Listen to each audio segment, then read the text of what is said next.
नमस्कार दोस्तों, आज हम पढ़ेंगे उत्तरी अमेरिका महाद्वीप का दूसरा पार्ट और इसमें पढ़ेंगे हम झील, पर्वत और पठार। जिन्होंने अभी पहला वीडियो ना देखा हो वो पहला वीडियो देख लें और उस वीडियो का लिंक इस वीडियो के डिस्क्रिप्शन में दिया गया है। ये वीडियो काफ़ी महत्वपूर्ण होने वाला है क्योंकि उत्तरी अमेरिका महाद्वीप का जो भी सबसे महत्वपूर्ण हिस्सा है वो नदी, पर्वत और पठार, इस तरह से झीलें, यही इसका सबसे महत्वपूर्ण पोर्शन है और इसी को आज हम पढ़ने जा रहे हैं। तो हेडिंग डालें उत्तरी अमेरिका महाद्वीप की महत्वपूर्ण झीलें, जिसमें पहला हेडिंग होगा कनाडा की महत्वपूर्ण झीलें।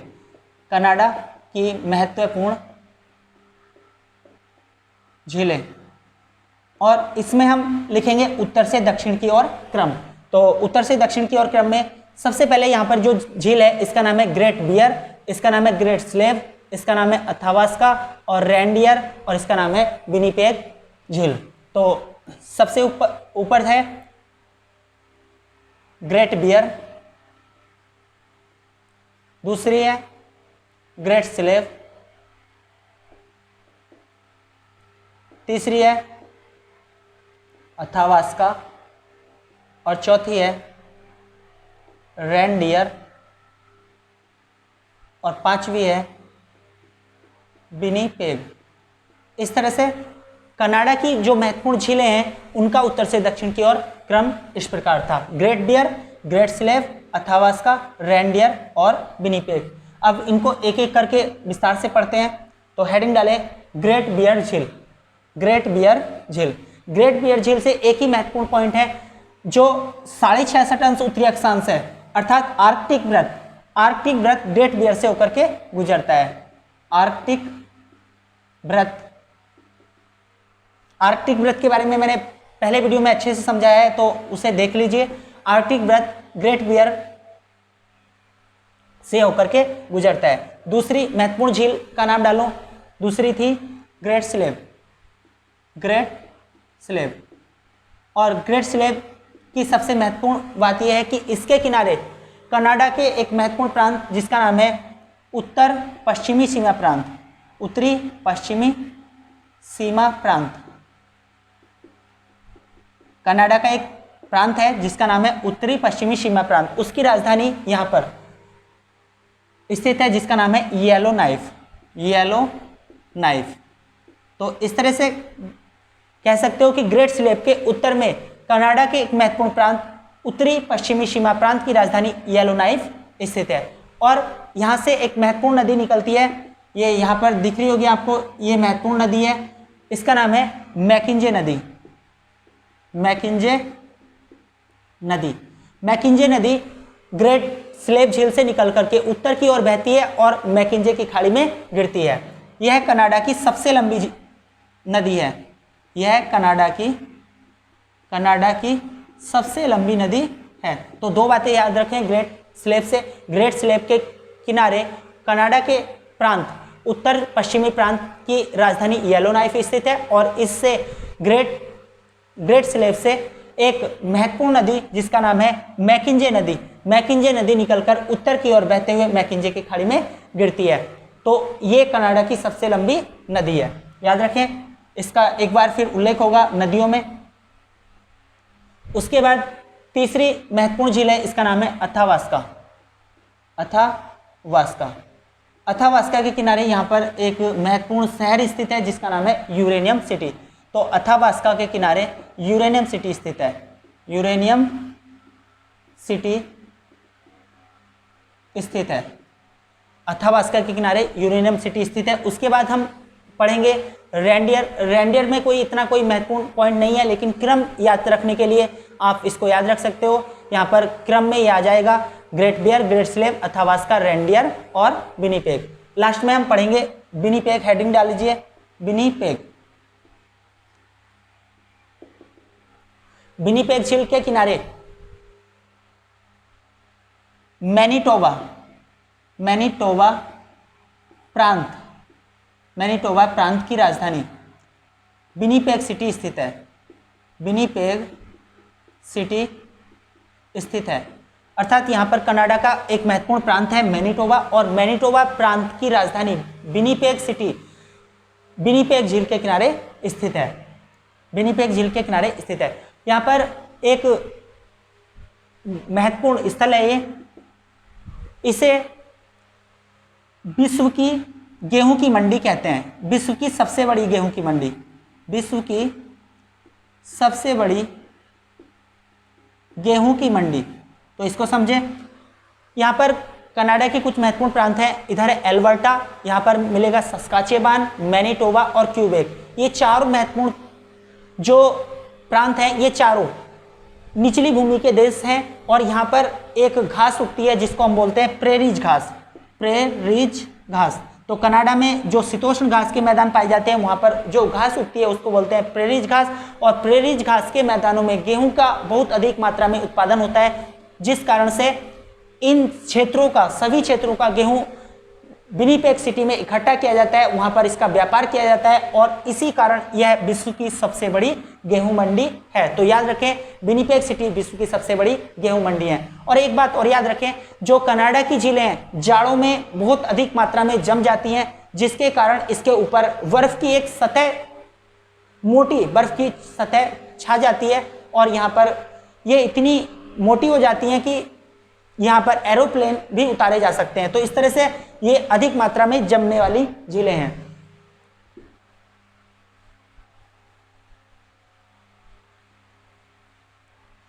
अब हम पढ़ेंगे ग्रेट लेक्स या महान झीलें। ग्रेट लेक्स या महान झीलें, तो इन्हें ग्रेट लेक्स या महान झीलें क्या है इसको समझेंगे। कनाडा और अमेरिका की सीमा पर जो निचली भूमि पाई जाती है, वहां पर झीलों का बहुत अधिक, बड़ी बड़ी झीलों का जमाव हो चुका है, जिसको हम महान लेक्स या ग्रेट लेक्स कहते हैं। तो महान लेक्स या ग्रेट लेक्स, बहुत अधिक मात्रा में झीलों का इकट्ठा होना, इसी को ग्रेट लेक्स कहा जाता है। यहाँ पर 5 मुख्य बड़ी झीलें पाई जाती हैं। यह है सुपीरियर, इनका पश्चिम से पूरब की ओर क्रम इस प्रकार है। पहली है सुपीरियर, उसके बाद मिशिगन,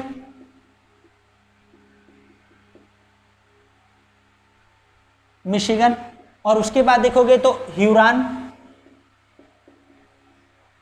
उसके बाद ईरी और ओंटारियो, ईरी के बाद ओंटारियो।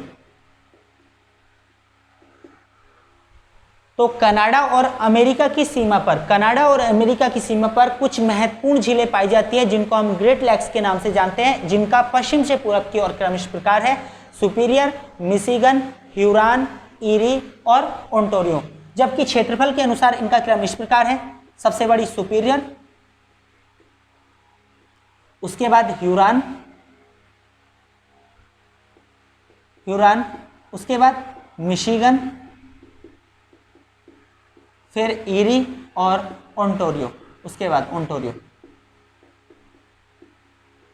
तो यहां से इस तरह से भी क्वेश्चन बन सकता है कि सबसे बड़ी झील कौन सी है, तो सुपीरियर झील, और सबसे छोटी झील कौन सी है, ओंटारियो। या इनका विशेष स्तर के पेपरों में क्रम लगाने के लिए पूछ लेता है कि बड़ी से छोटी या पश्चिम से पूरब की ओर इनका क्रम बताइए। तो याद रखें, पश्चिम से पूरब की ओर में सुपीरियर, मिशिगन, ह्यूरॉन, ईरी और ओंटारियो, जबकि क्षेत्रफल में सबसे बड़ी सुपीरियर, फिर ह्यूरॉन, फिर मिशिगन, फिर ईरी और ओंटारियो। यहां पर ह्यूरॉन और मिशिगन आपस में चेंज हुए हैं।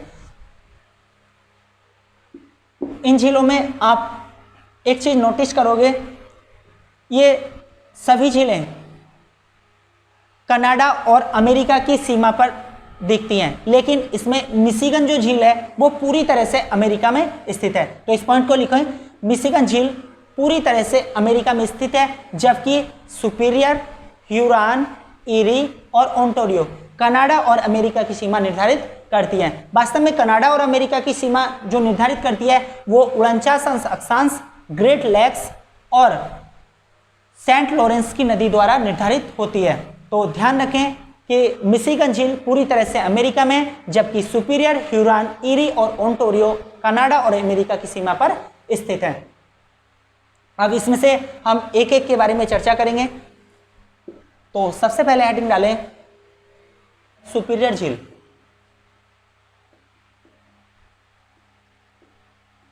सुपीरियर झील के बारे में समझें। सुपीरियर झील सुपीरियर उच्चभूमि में बसा है और सुपीरियर की उच्चभूमि में लोहा इस्पात उद्योग विकसित हुआ है। यहाँ पर लोहे इस्पात के भंडार पाए जाते हैं, भंडार पाए जाते हैं। तो ये क्वेश्चन पूछा जाता है कि सुपीरियर उच्चभूमि के आसपास जो किस धातु के भंडार पाए जाते हैं, तो यहाँ पर लोहा इस्पात के भंडार पाए जाते हैं, अर्थात लोहे के भंडार यहाँ पर अधिक मात्रा में पाए जाते हैं। सुपीरियर झील दुनिया की सबसे बड़ी मीठे पानी की झील है, दुनिया की सबसे बड़ी मीठे पानी की झील है, मीठे पानी की झील है, जबकि दुनिया की दूसरी सबसे बड़ी झील है, जबकि दुनिया की दूसरी सबसे बड़ी झील है, दूसरी सबसे बड़ी झील है। तो इस पॉइंट को थोड़ा सा अच्छे समझें। सुपीरियर झील दुनिया की सबसे बड़ी मीठे पानी की झील है, जबकि दुनिया की दूसरी सबसे बड़ी झील है, अर्थात इससे भी एक बड़ी झील है जिसका नाम है सुपीरियर झील, सॉरी कैस्पियन सागर। कैस्पियन सागर दुनिया का, कैस्पियन सागर दुनिया की सबसे बड़ी झील है, लेकिन ये खारे पानी की झील है, एशिया में स्थित है, इसको बाद में पढ़ेंगे। बस इतना याद रखें कि सुपीरियर झील दुनिया की सबसे बड़ी मीठे पानी की झील है, जबकि दूसरी सबसे बड़ी झील है, क्योंकि इससे बड़ी झील कैस्पियन सागर है जो कि एशिया में स्थित है। सुपीरियर झील की एक बात और महत्वपूर्ण याद रखें, पूरे उत्तरी अमेरिका महाद्वीप की सबसे बड़ी झील है, उत्तरी अमेरिका महाद्वीप की, उत्तरी अमेरिका महाद्वीप की सबसे बड़ी झील है। तो सुपीरियर झील उत्तरी अमेरिका महाद्वीप की सबसे बड़ी झील है। सुपीरियर झील के किनारे एक महत्वपूर्ण नगर का विकास हुआ है जिसका नाम है डुलुथ। तो हेडिंग डालें डुलुथ, डुलुथ, डुलुथ को समझें। डुलुथ दिख रहा होगा आपको मैप में, ये अमेरिका में स्थित है, अमेरिका में स्थित है। डुलुथ लोहा इस्पात उद्योग के लिए विश्व प्रसिद्ध है, लोहे इस्पात उद्योग के लिए प्रसिद्ध है। अगला पॉइंट देखो, जैसे मैंने अभी बताया था, यहाँ पर आटा उद्योग बहुत ज़्यादा विकसित हुआ है ग्रेट लैक्स झीलों के आसपास। तो यहाँ पर डुलुथ में आटे की पिसाई की जाती है और उसका पैकिंग करके यहाँ से निर्यात किया जाता है, इसलिए डुलुथ को विश्व की सबसे बड़ी, विश्व की सबसे बड़ी आटा मंडी कहते हैं, आटा मंडी कहते हैं। तो इस बात को याद रखें, विश्व की सबसे बड़ी आटा मंडी डुलुथ में स्थित है। अब सुपीरियर झील के बाद हेडिंग डालें, अगली झील है ह्यूरॉन झील, ह्यूरॉन झील। एक बात यहां पर समझे, सुपीरियर झील और ह्यूरॉन झील एक महत्वपूर्ण नहर के द्वारा जुड़ी है जिसका नाम है सू नहर। तो याद रखें, सुपीरियर झील और ह्यूरॉन झील सू नहर के द्वारा आपस में जुड़ी हैं। यह क्वेश्चन पीसीएस में पूछा जा चुका है कि सुपीरियर और ह्यूरॉन झील किस नहर के द्वारा आपस में जुड़े हैं, तो ये सू नहर के द्वारा आपस में जुड़ी हैं। ह्यूरॉन के किनारे एक महत्वपूर्ण बंदरगाह स्थित है जो कि कनाडा का बंदरगाह है, जिसका नाम है साल्ट सेंट मैरी बंदरगाह, साल्ट सेंट मैरी बंदरगाह, साल्ट सेंट मैरी बंदरगाह, जो कि कनाडा का एक महत्वपूर्ण बंदरगाह है। तो इसको याद रखें, साल्ट सेंट मैरी बंदरगाह कहां पर स्थित है, तो ये कनाडा में स्थित है। किस नदी के किस झील के किनारे, ह्यूरॉन झील के किनारे। और यहां पर एक महत्वपूर्ण नगर है जिसका नाम है सडबरी। तो हेडिंग डालें सडबरी, सडबरी।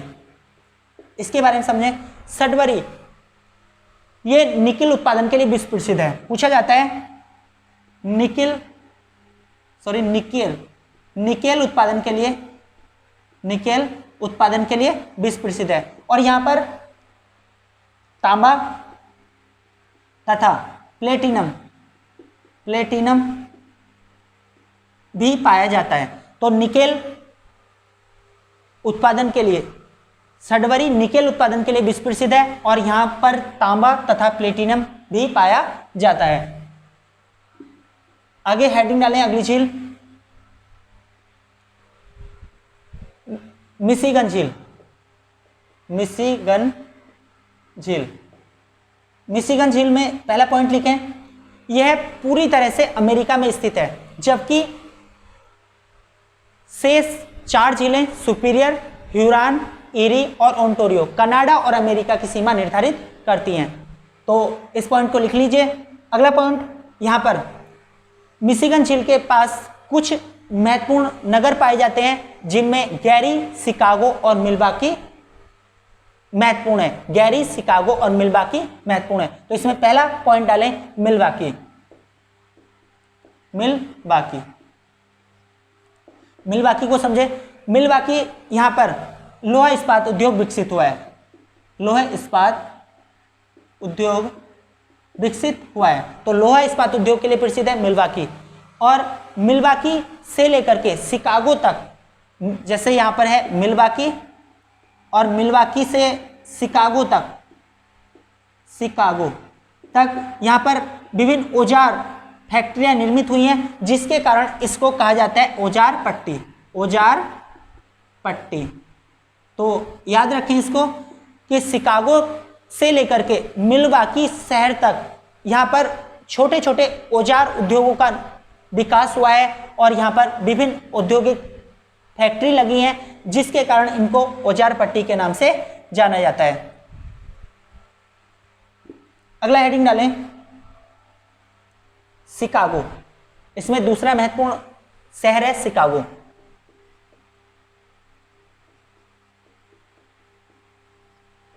शिकागो के बारे में समझें। शिकागो ये अमेरिका का तीसरा सर्वाधिक जनसंख्या वाला शहर है।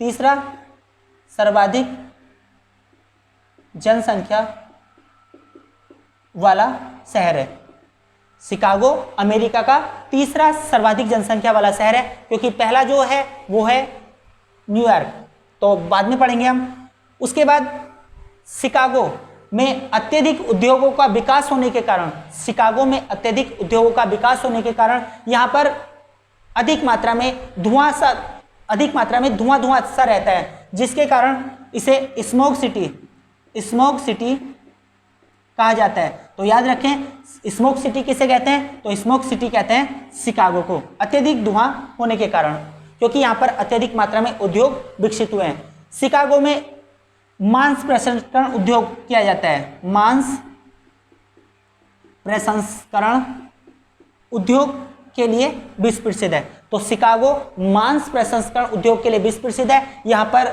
मांसों मतलब पशुओं को इस तरह से तैयार किया जाता है जिससे उनका मांस काटा जा सके, बेचा जा सके उनको। तो इसलिए इसको विश्व की सबसे बड़ी मांस मंडी, विश्व की सबसे बड़ी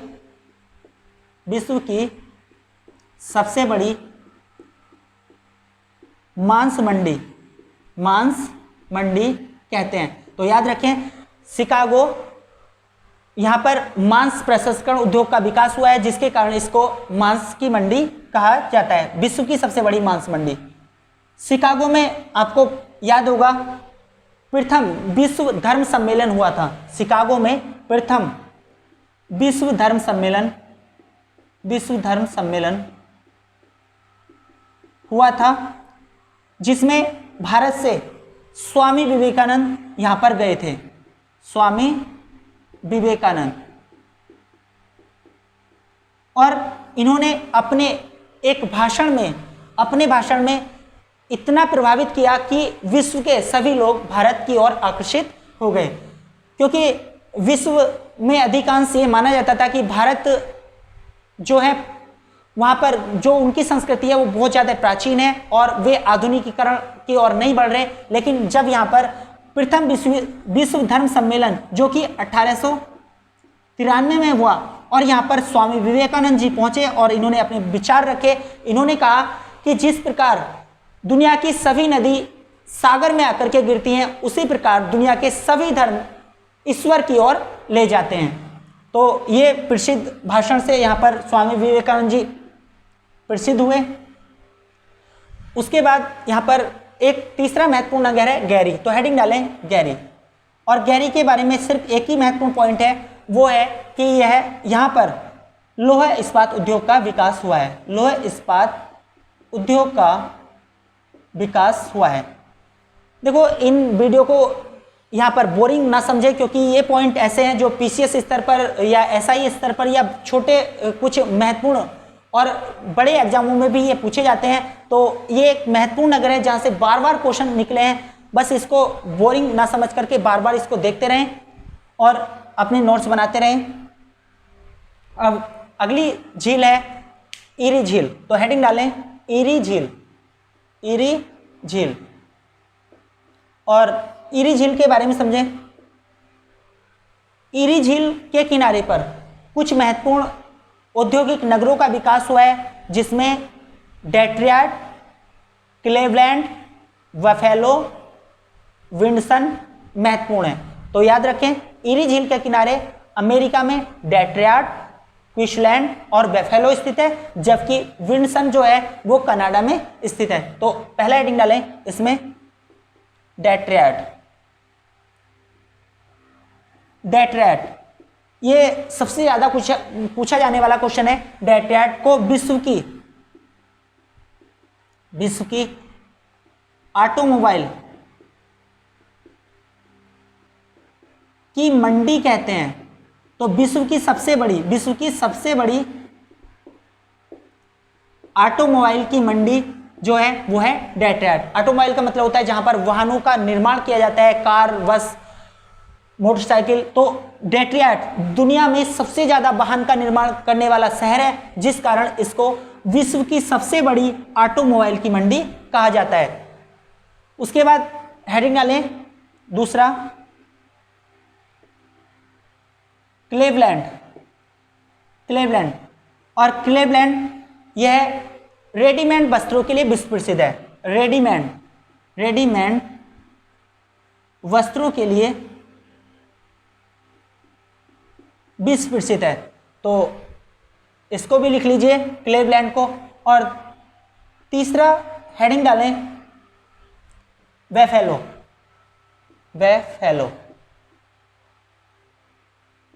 बफेलो यहां पर आटा चक्की उद्योग का विकास हुआ है। यहां पर आटा चक्की उद्योग का विकास हुआ है। तो डुलुथ में बताया था आटा का व्यापार होता है यहां पर। तो दुनिया की सबसे बड़ी आटा मंडी डुलुथ में है, जबकि बफेलो जो है वहां पर आटा चक्की उद्योग का विकास हुआ है। अब यहां पर विंडसन, अगला हेडिंग डालें चौथा विंडसन के बारे में समझें।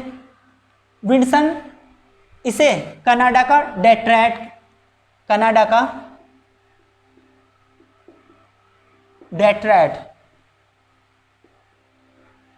कहते हैं। विंडसन को कनाडा का डेट्रॉयट कहते हैं। जिस प्रकार मैंने बताया था अमेरिका का सबसे बड़ा जो ऑटोमोबाइल उद्योग केंद्र है वो डेट्रॉयट है, उसी प्रकार कनाडा का सबसे बड़ा ऑटोमोबाइल उद्योग केंद्र विंडसन है, जिसके कारण उसे कनाडा का डेट्रॉयट कहा जाता है।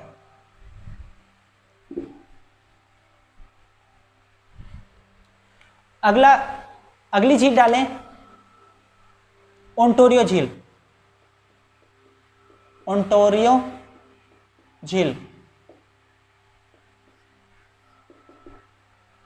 झील और ईरी झील। यहां पर इधर देखें ईरी झील और इधर है ओंटारियो झील। और इन दोनों के बीच में एक नहर है जिसका नाम है वेडल नहर। तो पूछा जा सकता है वेडल नहर कहाँ है। तो ईरी और ओंटारियो झील के बीच में वेडल नहर स्थित है।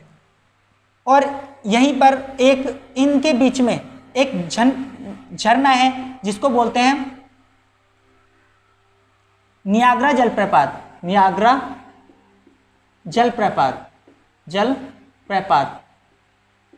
जो दुनिया का सबसे तेजी से गिरने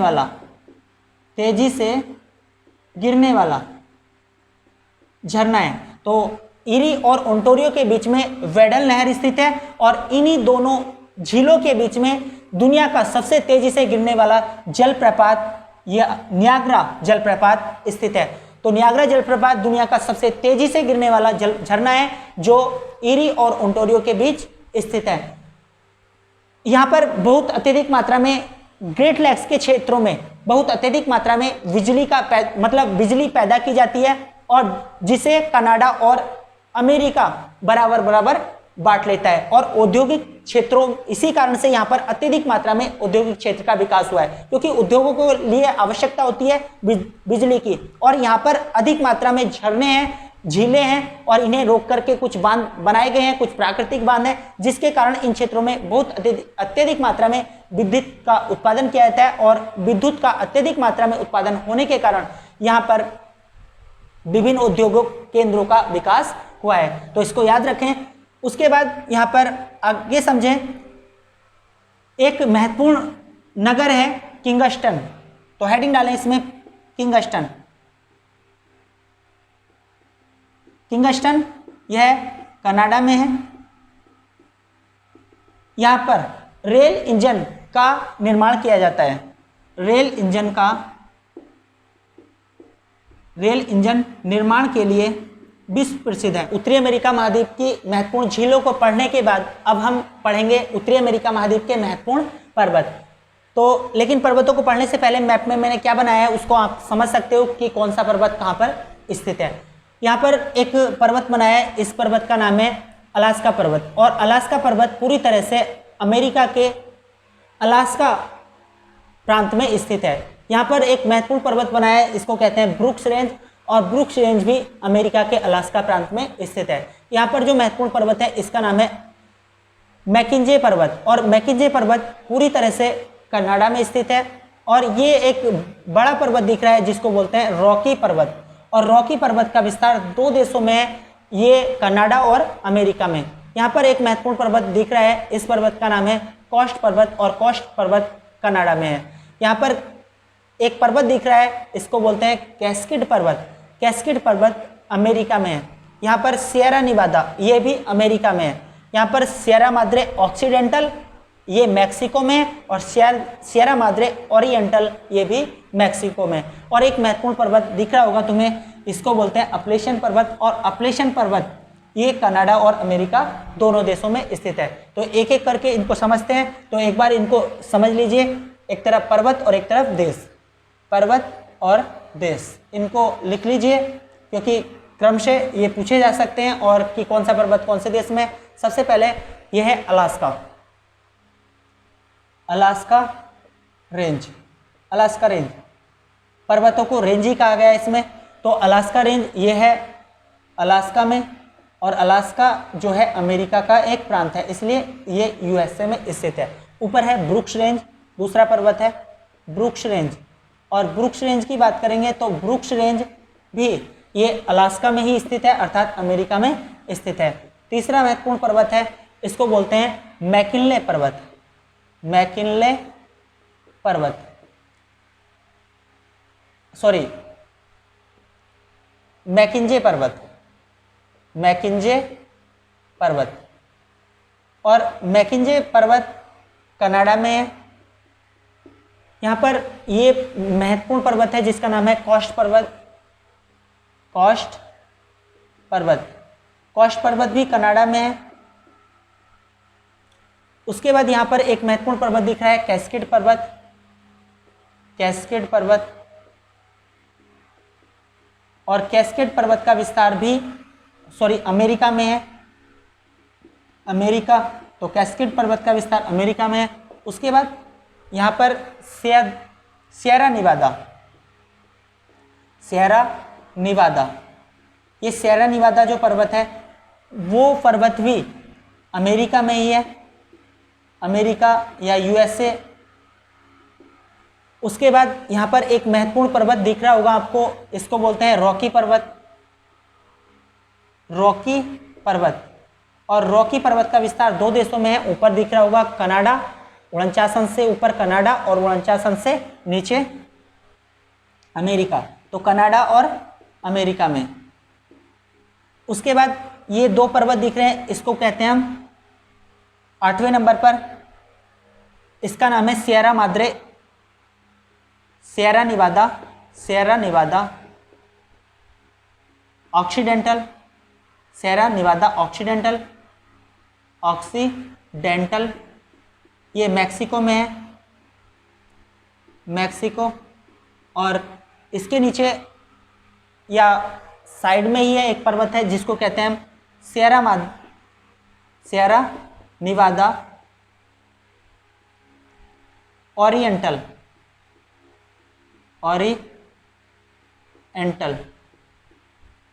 तो इस तरह से ये कुछ महत्वपूर्ण पर्वत हुए, और एक महत्वपूर्ण पर्वत और बचा है जिसको कहते हैं हम अपलेशियन पर्वत। अपलेशियन पर्वत, और अपलेशियन पर्वत का विस्तार अमेरिका और कनाडा में है। अमेरिका और कनाडा। इस तरह से यहां पर कुल 10 महत्वपूर्ण पर्वतों पर मैंने चर्चा की है। एक बार इसको समझ लीजिए। इसका नाम था Alaska range, Brooks range, Mackenzie range, Coast range, Cascade range, Sierra Nevada, Sierra Madre Occidental, Sierra Madre Oriental, Rocky पर्वत और अपलेशियन पर्वत। इनको हम क्रमशः एक एक करके जो इनकी महत्वपूर्ण बातें हैं वो समझेंगे। तो हेडिंग डालें सबसे पहले अलास्का पर्वत। अलास्का पर्वत, अलास्का पर्वत। और हाँ, अलास्का पर्वत से पहले एक महत्वपूर्ण बात और समझें। इन सभी पर्वतों में अगर अपलेशियन पर्वत को छोड़ दिया जाए तो सम्मिलित रूप से सभी पर्वतों को हम पश्चिमी कॉर्डिलेरा के नाम से जानते हैं। पश्चिमी कॉर्डिलेरा, पश्चिमी कॉर्डिलेरा। तो इस बात का थोड़ा सा महत्वपूर्ण ध्यान रखें कि अगर हम अपलेशियन पर्वत को छोड़ दें तो उत्तरी अमेरिका के सभी पर्वतों को सम्मिलित रूप से पश्चिमी कॉर्डिलेरा कहते हैं। और कॉर्डिलेरा किसे कहा जाता है? कॉर्डिलेरा कहा जाता है विभिन्न कालखंडों में निर्मित पर्वतों के समूह को कॉर्डिलेरा कहा जाता है। अब एक बात और रोचक है कि अधिकांश पर्वतों की उत्पत्ति अमेरिका महाद्वीप के पश्चिम में ही क्यों हुई? तो इसका सबसे बड़ा कारण है कि अमेरिका प्लेट और प्रशांत महासागर की प्लेट, जो भारी प्लेट होती है, आपको पता होगा जो भारी प्लेट में ये चैप्टर पढ़ाया जाता है, तो जो भारी प्लेट होती है वो नीचे धंस जाती है। तो आपको इस तरह से समझना चाहिए कि यहाँ पर प्रशांत महासागर है इस साइड में, तो प्रशांत महासागर की प्लेट नीचे की ओर धंस जाती है, और जो उत्तरी अमेरिका महाद्वीप की प्लेट है वो यहाँ पर इससे टकरा जाती है। तो यहाँ पर पृथ्वी के गर्म मैग्मा लावा के ऊपर आने के कारण यहाँ पर पर्वतों की उत्पत्ति होती है। तो इसी हिस्से में पर्वतों की अधिक उत्पत्ति हुई है, और विभिन्न कालखंडों में निर्मित होने के कारण इसको पश्चिमी और कॉर्डिलेरा के नाम से जाना जाता है। उसके बाद सबसे पहले आप डालोगे अलास्का पर्वत। अलास्का पर्वत, अलास्का पर्वत अमेरिका में है, यूएसए में है, और इसकी एक महत्वपूर्ण चोटी है जिसका नाम है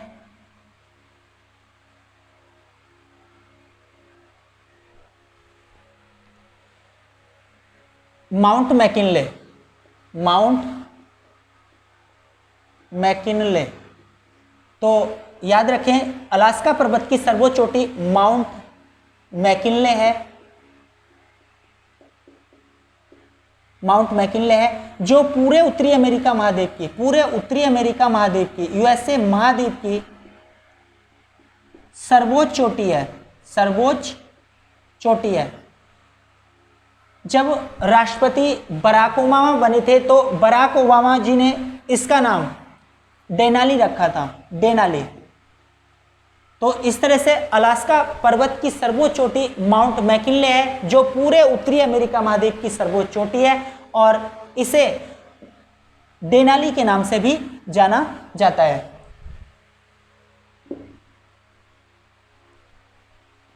उसके बाद यहां पर एक पर्वत है, इसका नाम है कॉस्ट पर्वत, और कॉस्ट पर्वत पूरी तरह से कनाडा में है, और इसकी सर्वोच्च चोटी का नाम है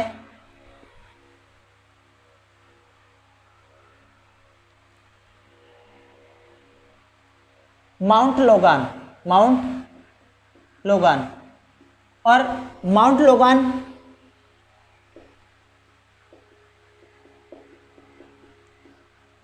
माउंट लोगान कनाडा की सर्वोच्च चोटी है, कनाडा की सर्वोच्च चोटी है। तो याद रखें, माउंट लोगान कनाडा की सर्वोच्च चोटी है। उसके बाद यहां पर एक महत्वपूर्ण पर्वत और दिख रहा होगा नीचे, इसका नाम है कैस्केड पर्वत, कैस्केड पर्वत। और कैस्केड पर्वत पर 3 महत्वपूर्ण चोटी मैंने बनाई है। ऊपर वाली का नाम है रेनियर, इसका नाम है माउंट हुड, नीचे वाली का माउंट हुड, और इसका नाम है माउंट शास्ता, माउंट शास्ता। और ये क्रम से नीचे से ऊपर की ओर बढ़ते क्रम में है, मतलब ये कम ऊंची, ये उससे ऊंची, और सबसे ऊंची है रेनियर। तो इस तरह से कैस्केड पर्वत पर अमेरिका में 3, ये अमेरिका में स्थित है यूएसए में, और 3 महत्वपूर्ण चोटी पाई जाती है जिसका नाम है माउंट रेनियर, माउंट हुड और माउंट शास्ता, जिनमें माउंट रेनियर सर्वोच्च चोटी है। तो याद रखें कि माउंट रेनियर इन तीनों में सर्वोच्च चोटी है। उसके बाद यहां पर एक पर्वत है, इसका नाम है Sierra Nevada, Sierra Nevada. Sierra Niwada अपने आप में एक महत्वपूर्ण पर्वत है, क्योंकि ये दुनिया में सबसे बड़ा ब्लॉक पर्वत का उदाहरण है, दुनिया का सबसे बड़ा ब्लॉक पर्वत का उदाहरण है। तो सियरा निवादा अमेरिका में स्थित है, जो दुनिया का सबसे बड़ा ब्लॉक पर्वत का उदाहरण है। अब यहाँ पर थोड़ा सा समझ सकते हो ब्लॉक पर्वत होते क्या है। जैसे यहाँ पर एक पठारनुमा आकृति होती है, और पठारनुमा आकृति में से ये मान लीजिए यहाँ पर कुछ हिस्सा इसका नीचे की ओर धंस जाए, यहाँ से ये हिस्सा यहाँ से नीचे की ओर धंस जाए, और ऐसे ही इसका हिस्सा कुछ यहाँ से नीचे की ओर धंस जाए, इस तरह से।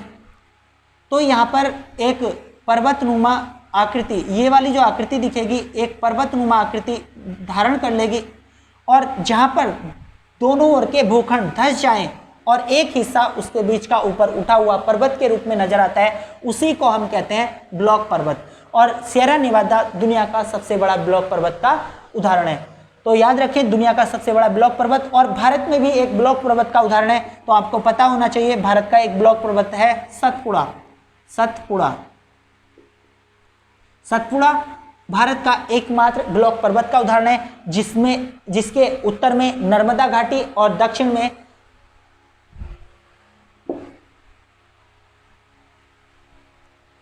ताप्ती नदी बहती है। तो इस तरह से उत्तर में यहां पर कह सकते हो, देखो सियरा निवादा दुनिया का सबसे बड़ा ब्लॉक पर्वत का उदाहरण है, और इसकी सबसे ऊंची चोटी का नाम है माउंट व्हिटनी।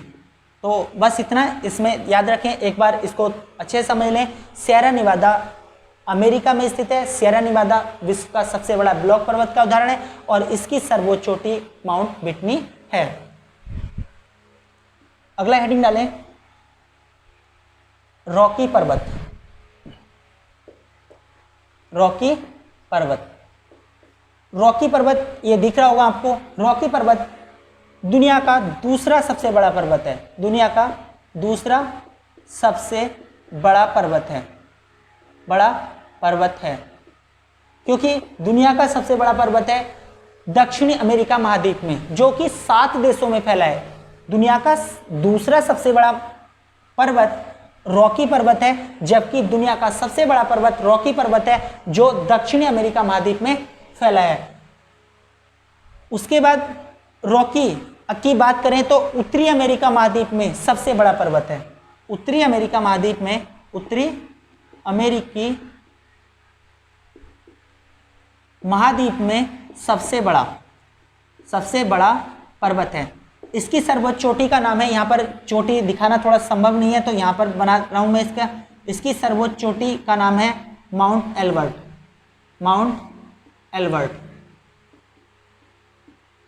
एल्बर्ट। और इसकी दूसरी सर्वोच्च चोटी है, इसका नाम है माउंट ब्लांका। माउंट एल्बर्ट की ऊंचाई है 4399 मीटर, और माउंट ब्लांका की है मात्र 1 मीटर कम 4398 मीटर।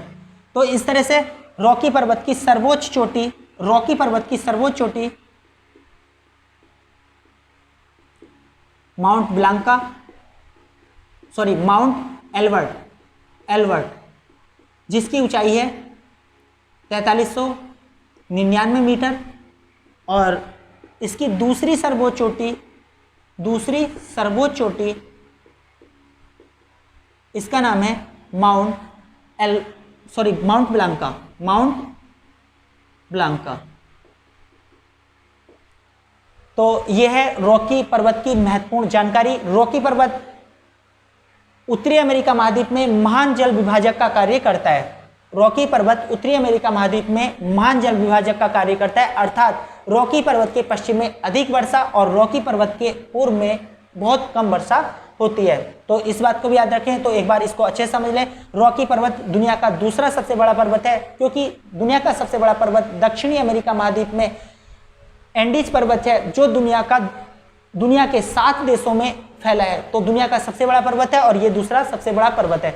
इसकी सबसे ऊंची चोटी माउंट एल्बर्ट है, जो 4399 मीटर है, और ये पूरी तरह से अमेरिका में है। और दूसरी सर्वोच्च चोटी माउंट ब्लांका है, और ये भी अमेरिका में स्थित है। रॉकी पर्वत उत्तरी अमेरिका महाद्वीप को महान जल विभाजक के रूप में जाना जाता है। रॉकी पर्वत उत्तरी अमेरिका महाद्वीप में महान जल विभाजक के रूप में जाना जाता है, क्योंकि रॉकी पर्वत के पश्चिम में कम वर्षा और पूर्व में अधिक वर्षा होती है। उसके बाद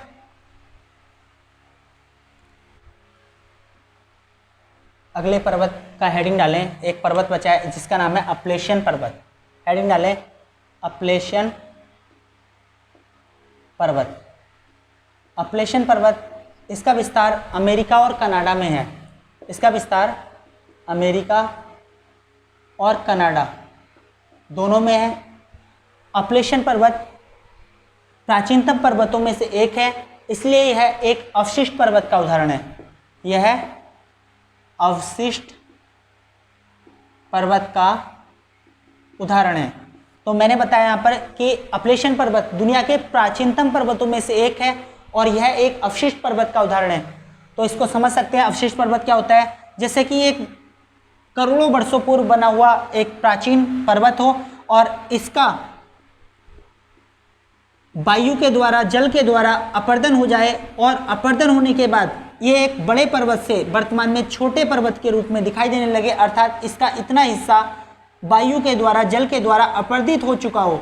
ऐसे पर्वत को हम कहते हैं अवशिष्ट पर्वत। तो पहले ये इतना पर्वत था और आज हो गया इतना पर्वत। तो इस तरह से कह सकते हो कि अपलेशियन पर्वत एक अवशिष्ट पर्वत का उदाहरण है, और यह पूरे उत्तरी अमेरिका महाद्वीप का सबसे प्राचीनतम पर्वत है। पूरे उत्तरी अमेरिका महाद्वीप का सबसे प्राचीनतम पर्वत है। अब क्योंकि समझ सकते हो इसको, पर्वतों की उत्पत्ति, दुनिया के सभी पर्वतों की उत्पत्ति केवल 4 चरणों में हुई है, जिसमें या 4 युगों में हुई है, जिसे हम 4 युग को समझ सकते हैं। एक को बोलते हैं पूर्व कैम्ब्रियन धारवाड़ युगीन पर्वत, पूर्व कैम्ब्रियन धारवाड़ युगीन पर्वत, और दूसरा पर्वत होता है जिसको बोलते हैं कैलिडोनियन युगीन पर्वत, कैलिडोनियन युगीन पर्वत।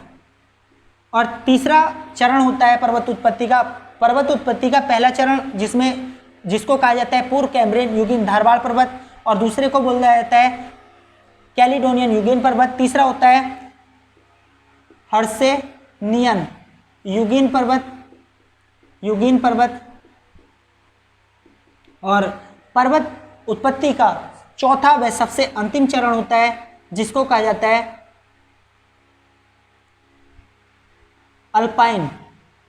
अल्पाइन युगीन पर्वत। इस तरह से दुनिया के पर्वतों की उत्पत्ति 4 चरणों में हुई है। पूर्व कैम्ब्रियन युगीन धारवाड़ युगीन पर्वत, दूसरा कैलिडोनियन युगीन पर्वत, तीसरा हर्सेनियन युगीन पर्वत, चौथा अल्पाइन युगीन पर्वत। और इसमें जो अपलेशियन पर्वत बना है वो हर्सेनियन युगीन पर्वत है। तो इसमें लिख सकते हो अगला पॉइंट, अपलेशियन पर्वत हर्सेनियन युगीन पर्वत है, युगीन पर्वत है। आपने नाम सुना होगा भारत में अरावली पर्वत का, अरावली पर्वत जो कि राजस्थान में है, वह दुनिया का सबसे प्राचीनतम पर्वत है क्योंकि उसकी उत्पत्ति पूर्व कैम्ब्रियन युगीन धारवाड़ क्रम में हुई थी। तो पूर्व कैम्ब्रियन धारवाड़ युगीन पर्वतों में जो पर्वत बना था इस युग में उसको कहा जाता है अरावली पर्वत और ये भारत में राजस्थान में स्थित है। तो दुनिया का सबसे प्राचीनतम पर्वत अरावली पर्वत है जो कि भारत में ही है और यहाँ पर इसी क्रम में हर्षिनियन युगीन पर्वत उत्तरी अमेरिका महाद्वीप का सबसे प्राचीनतम पर्वत है, अर्थात इसे प्राचीन पर्वतों में गिना जाता है। और अधिकांश पर्वत जो बने हैं वो अल्पाइन युग में बने हैं, जैसे हिमालय की उत्पत्ति भी अल्पाइन युग में हुई है। अब अगला हेडिंग डालें, उत्तरी अमेरिका के महत्वपूर्ण पठार। उत्तरी अमेरिका के महत्वपूर्ण पठार, महत्वपूर्ण पठार। तो उत्तरी अमेरिका महाद्वीप के महत्वपूर्ण पठार हमें पढ़ने हैं। सबसे पहले आप यहां पर मैप में एक पठार देखोगे, इस पठार का नाम है यूकान का पठार। इसको कहते हैं यूकान का पठार। तो पहला हेडिंग डालें यूकान का पठार, यूकान का पठार। और यूकान का पठार यहां पर उत्तर में है ब्रुक्स रेंज और दक्षिण में है अलास्का पर्वत। तो अलास्का तथा ब्रुक्स रेंज के मध्य स्थित है। तो यूकान का पठार अलास्का व ब्रुक्स रेंज के मध्य स्थित है और यह अमेरिका में स्थित है। तो यूकान के बारे में बस इतना ही याद रखें, यूकान का पठार अमेरिका में है और ब्रुक्स व अलास्का रेंज के मध्य है। उसके बाद दूसरा महत्वपूर्ण पठार यहां पर मिलेगा आपको देखने को, इसको बोलते हैं ब्रिटिश कोलंबिया का पठार। यहां पर है ब्रिटिश कोलंबिया का पठार, कोलंबिया का पठार। तो अगला हेडिंग डालें ब्रिटिश कोलंबिया का पठार, ब्रिटिश कोलंबिया का पठार। ब्रिटिश कोलंबिया के पठार में समझें, यह यहाँ पर पर्वत है कॉस्ट पर्वत, कॉस्ट पर्वत, और इसके पश्चिम में है रॉकी पर्वत। कॉस्ट पर्वत पर रॉकी पर्वत के मध्य स्थित है। ब्रिटिश कोलंबिया का पठार कनाडा में स्थित है जो कॉस्ट पर्वत और रॉकी पर्वत के मध्य स्थित है। उसके बाद यहाँ पर एक महत्वपूर्ण पठार और दिखेगा, इसका नाम है ब्रिटिश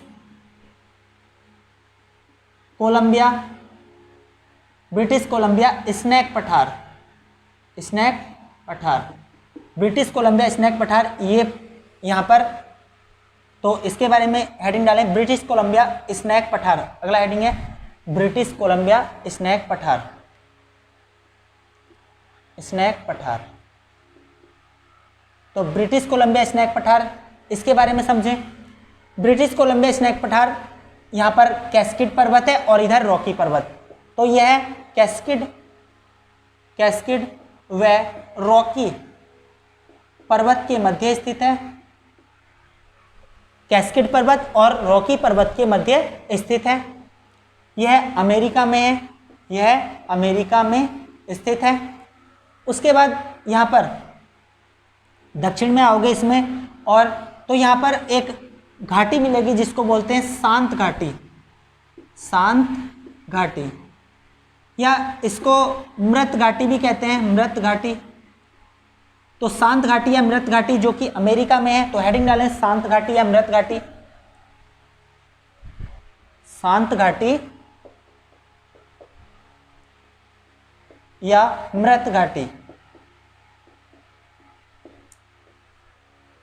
यहां पर ये पर्वत है सिएरा निवादा, और सिएरा निवादा के पूर्व में यहां पर एक घाटी पाई जाती है जिसको हम शांत घाटी या मृत घाटी कहते हैं। ये अमेरिका राज्य में स्थित है और यह दुनिया का सबसे गर्म स्थल है, दुनिया का सबसे गर्म स्थल है, गर्म स्थल है। यहाँ का तापमान जो मापा गया है वो 58 डिग्री सेंटीग्रेड मापा गया है। इसलिए यह दुनिया का सबसे गर्म स्थल है, जबकि पूरे उत्तरी अमेरिका महाद्वीप का सबसे निचला, उत्तरी अमेरिका महाद्वीप का सबसे निचला स्थल है, निचला स्थल है।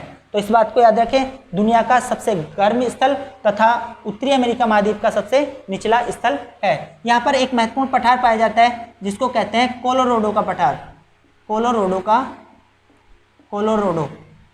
का पठार। और कोलोराडो का पठार इसमें लिखें, कोलोराडो का पठार। कोलोराडो का पठार यह अमेरिका में है, अमेरिका में है। और अगला point Sierra Niwada, Sierra Niwada, यहाँ पर सिएरा निवादा है और इधर है रॉकी। सिएरा निवादा व रॉकी के बीच में है, सिएरा निवादा वह रॉकी पर्वत के मध्य में स्थित है। तो कोलोराडो का पठार यह अमेरिका में स्थित है और सिएरा निवादा तथा रॉकी पर्वत के बीच स्थित है। उसके बाद अगला पठार हेडिंग डालें, यहाँ पर एक महत्वपूर्ण पठार पाया जाता है जिसका नाम है मैक्सिको का पठार, मैक्सिको का पठार।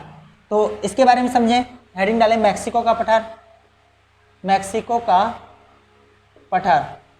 मैक्सिको का पठार यह मैक्सिको में स्थित है, मैक्सिको में स्थित है और यह सिएरा माद्रे ऑक्सीडेंटल तथा सिएरा माद्रे ओरिएंटल पर्वतों के बीच में स्थित है।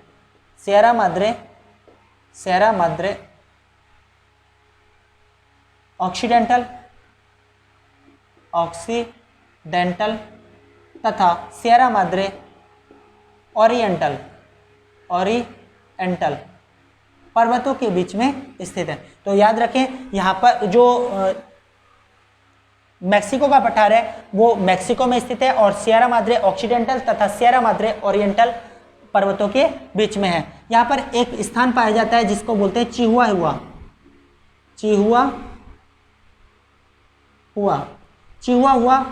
तो ये क्यों प्रसिद्ध है? मैक्सिको का पठार चांदी के लिए विश्व प्रसिद्ध है, मैक्सिको का पठार चांदी के लिए विश्व प्रसिद्ध है। और यहाँ पर एक महत्वपूर्ण स्थल पाया जाता है जिसको बोलते हैं चिहुआहुआ, और चिहुआहुआ को चांदी की मंडी, चिहुआहुआ को चांदी की मंडी कहा जाता है। तो याद रखें, चिहुआहुआ चांदी की मंडी कहलाता है। यहाँ पर एक महत्वपूर्ण पर्वत है पठार है जिसको बोलते हैं एडवर्ड का पठार, इसका नाम है एडवर्ड का पठार, एडवर्ड का पठार। तो हेडिंग डालें एडवर्ड का पठार। एडवर्ड का पठार, ये जो पठार है बस इतनी सी बात लिखनी है कि ये अमेरिका में है, यूएसए में स्थित है। तो एडवर्ड का पठार अमेरिका में स्थित है। यहाँ पर एक पठार और है, इसको कहा जाता है ओजार्क का पठार, ओजार्क का पठार। तो ओजार्क के पठार में भी एक ही महत्वपूर्ण बात लिखनी है कि यह भी अमेरिका में स्थित है, यह भी अमेरिका में स्थित है। तो इस तरह से हमने झील, पर्वत, पठार इनका विस्तृत अध्ययन किया और इनको बहुत अच्छे से समझा। जैसे मैंने पढ़ाया है उसी तरह से यदि अगर आप अपनी कॉपी में नोट्स बना लेते हो तो इससे कहीं भी पढ़ने की ज़रूरत नहीं रहेगी और आप अच्छे से उत्तरी अमेरिका महाद्वीप को समझ जाओगे। और वीडियो पसंद आए तो लाइक करें, शेयर करें और सब्सक्राइब कर दें, क्योंकि जितने भी मैं वीडियो अपलोड करूंगा आपको तुरंत नोटिफिकेशन मिलेगा और मैं पूरा विश्व भूगोल इसी तरह से अच्छे से पढ़ाऊंगा। बस आप कंटिन्यू इन वीडियो को देखते रहें, आप इसमें इन्हें छोड़ करके ना जाएं, क्योंकि वीडियो कोई 10 मिनट देखता है, कोई 5 मिनट देखता है और इससे आप देखते हो कि कोई जो अधिकांश बच्चे क्या होते हैं वो व्हाट्सएप या टिकटॉक इन पर तो 2-2 घंटे दे देते हैं, लेकिन जो हमारे वास्तव में काम की चीज़ है उसके लिए मात्र 1 घंटा भी नहीं है। तो बस इतना ही कहूँगा और वीडियो पसंद आए तो लाइक करें, शेयर करें और चैनल को सब्सक्राइब कर लें। धन्यवाद।